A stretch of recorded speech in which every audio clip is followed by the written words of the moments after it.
বিসমিল্লাহির রহমানির রহিম। আমি মরহুমা বেগম খালেদা জিয়ার বড় সন্তান তারেক রহমান। আমি আজকে এখানে উপস্থিত সকল ভাইয়েরা এবং বোনেরা যারা উপস্থিত আছেন, মরহুমা বেগম খালেদা জিয়া জীবিত থাকাকালীন অবস্থায় যদি আপনাদের কারো কাছ থেকে কোনো ঋণ নিয়ে থাকেন, দয়া করে আমার সাথে যোগাযোগ করবেন, আমি সেটি পরিশোধের ব্যবস্থা করব ইনশাআল্লাহ।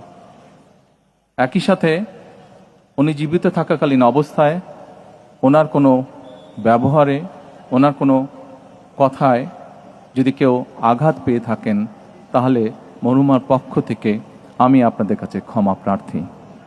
দোয়া করবেন আল্লাহ তাআলা যাতে ওনাকে বেহেশত দান করেন। আসসালামু আলাইকুম।